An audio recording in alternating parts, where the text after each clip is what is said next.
Our Prime Minister is back from a short trip to Florida where he and his family enjoyed March break. Meanwhile, the SNC-Lavalin affair is not going away anytime soon. Joining me now is political journalist Brian Lilley. Brian, the SNC scandal has been blocking out some other big stories. Tell me about those.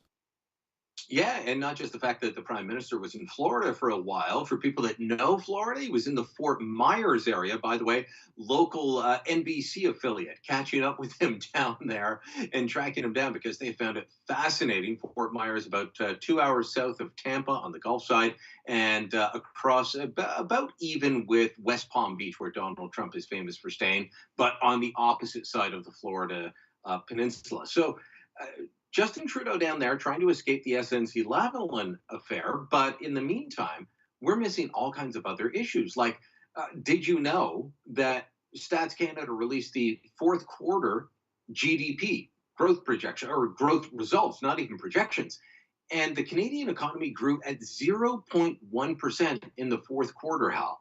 0.1%. Now compare that to the Americans who grew at 2.6% for the very same time period. So our economies are intertwined.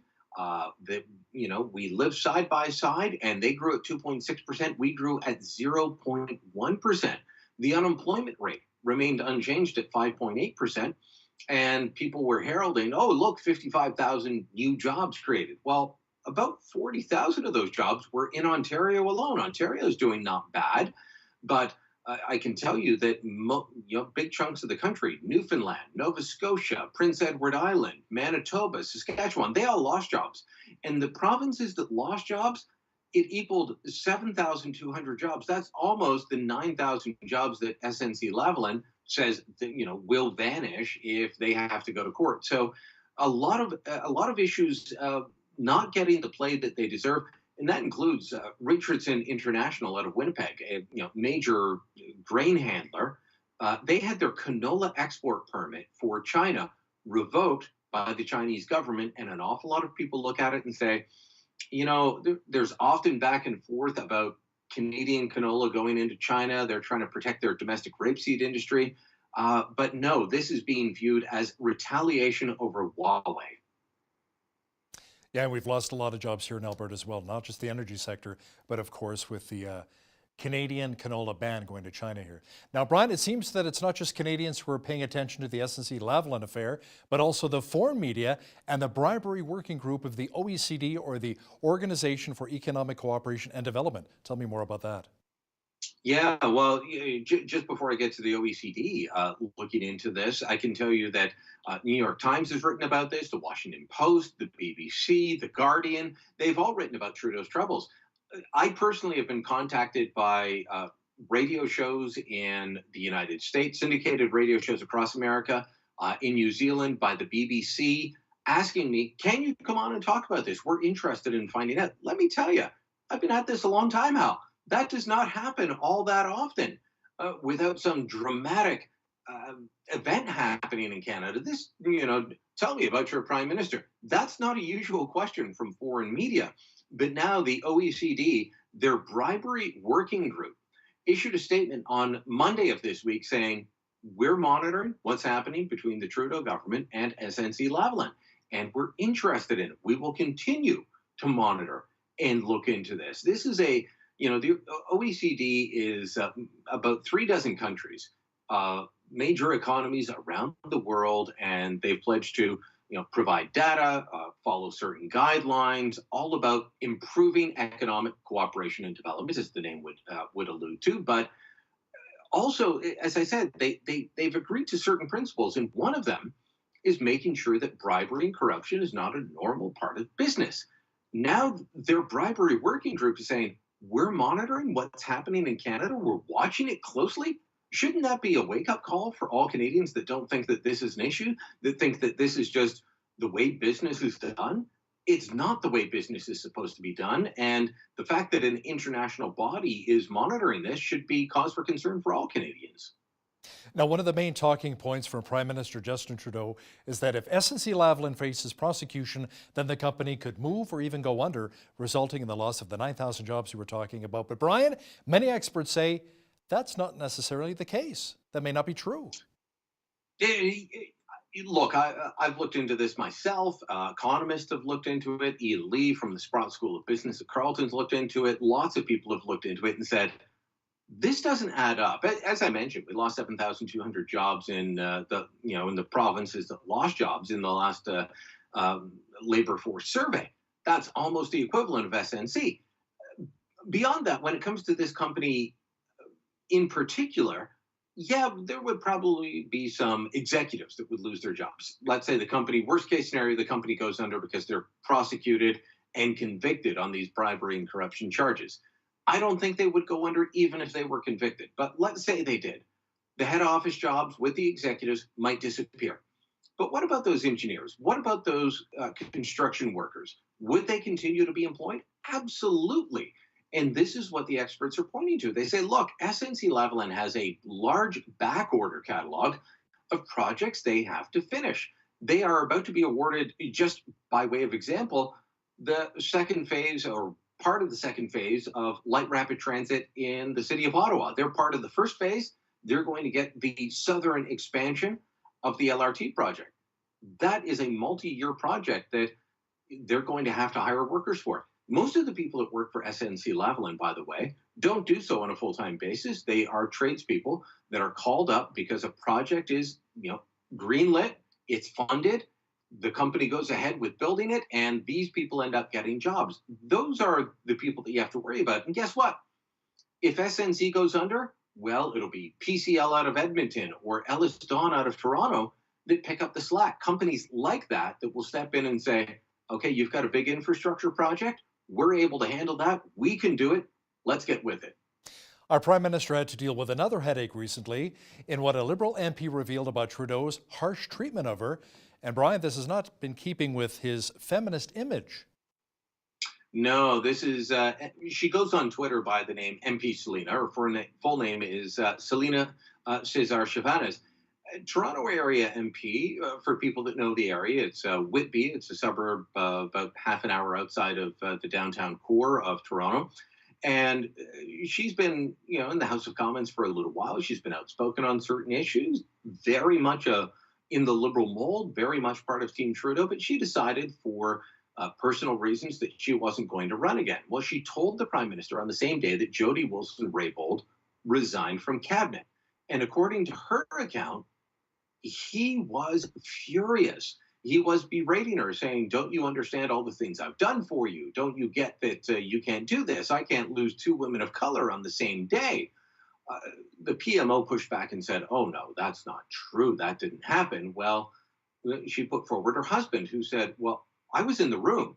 I could hear part of the conversation through the cell phone. That is very much what happened. So there's a back and forth, including from some Liberal supporters who say, oh, now we have to ask what the husband thinks? Well, no, we're not asking what the husband thinks. The husband was a witness to one half of this call and could hear the other side of the call. MP Selena Cesar Chavanez says that she approached the Prime Minister after that. There were a couple of interactions after that to try and apologize, to try and make up.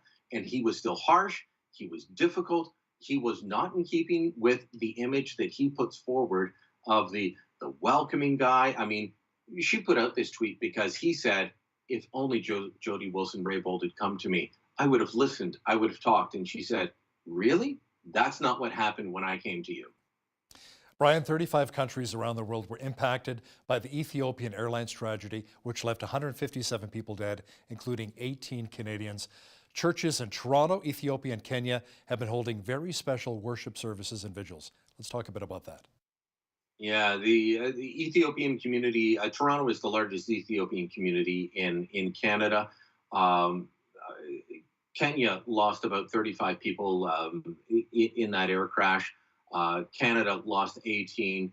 It was a flight from Abu Dhabi. It was going towards Nairobi. There was a big UN conference there. This is just horrible. And so the community in Toronto coming together, 6 people from one particular family in the Toronto suburb of Brampton, all lost. One man basically losing most of his entire immediate family in this air crash. It's heartbreaking.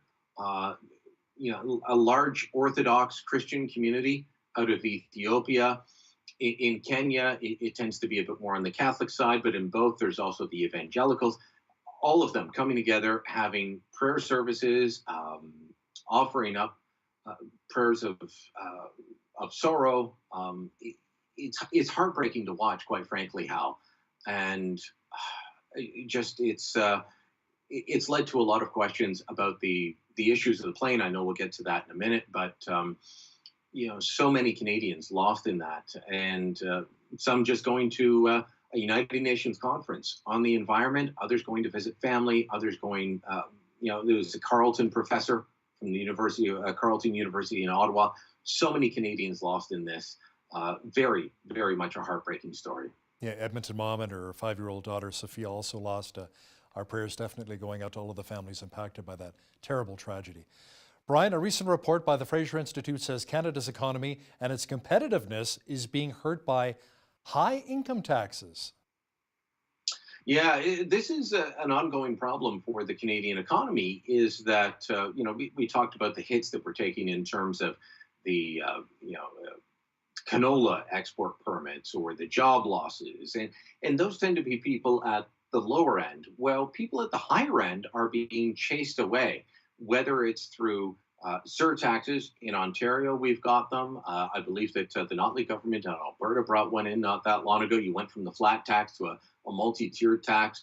In New Brunswick, in the last federal election, New Brunswick is so bad that in the last federal election, Thomas Mulcair, the leader of the Socialist Party, the leader of the NDP, was warning you can't have taxes this high on people, or you will chase away doctors and investors and everyone else that we need to help run the economy.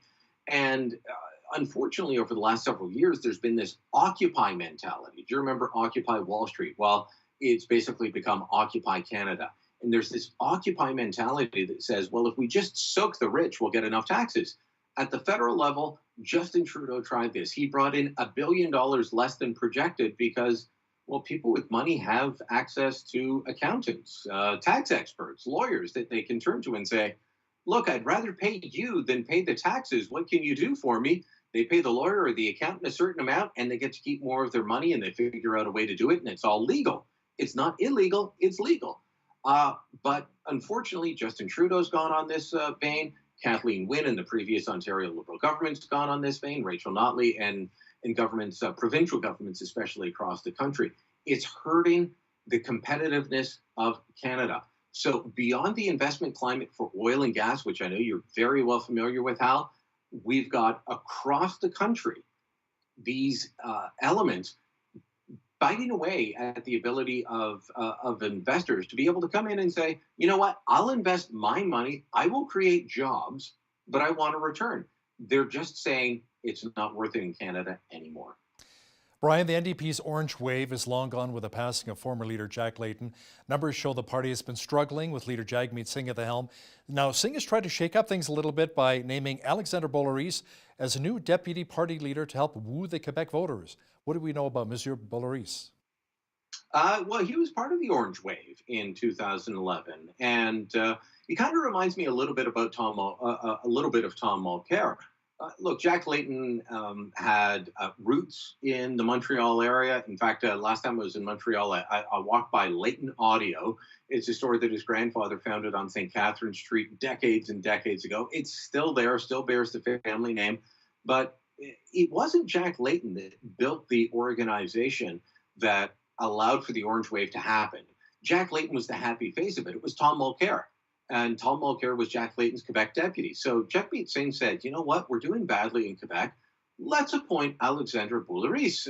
He's a bit of a firebrand, but he's also a smart guy. He knows his files. Let's put him out there. Let's see what he can do for us. Let's see if he can help build the party back up, because without Quebec, the NDP is going to be in trouble. There's a lot of speculation that they could go down to single digits in terms of seat count in this next election. So they really need that. They need support in certain parts of British Columbia. They need support in certain parts of Ontario in order to keep going. It's a smart move by Singh. Is it desperate? I'm not sure I'm willing to go that far yet, because they bounced back a little bit in the polls with Justin Trudeau going down. But it is a smart move. I'll say that much. Omar Cotter is in the news again, but this time for buying a mini mall in Edmonton worth $3 million. Let's chat a bit about that. Yeah, when was the last time you paid $3 million for a mini mall in Edmonton, Hal? In cash, in cash. And that's what the records show with Omar Cotter. He formed a corporation with a friend of his. They're the only two directors. They bought this thing with cash. So all the speculation that he didn't actually get the 10.5 million, yeah, no, he got the 10.5 million and he's investing it. So is it a smart investment? I know people with that kind of money and they put it into similar types of properties. So maybe it is. But I'll tell you this, politically, it doesn't help Justin Trudeau. It reminds people of the fact that he gave this guy $10.5 million without a court order telling them that he had to. Trudeau just kept saying, well, if I don't, the courts will order me to. Okay, well, wait for the courts to order you to give the guy the money. He didn't wait for that. He gave him the money right away, $10.5 million. You know, I've even heard that his lawyer was paid off handsomely as well, that Cotter has the money socked away in different investments. These are things I can't prove, but there are the documents out there to prove that the Cotter and a friend bought this mini mall, a strip mall in Edmonton, for $3 million cash. Unbelievable. And we certainly know where he got the money from. Award-winning journalist Brian Lilley joining me once again from Toronto. Thanks so much, Brian. Thank you, Hal.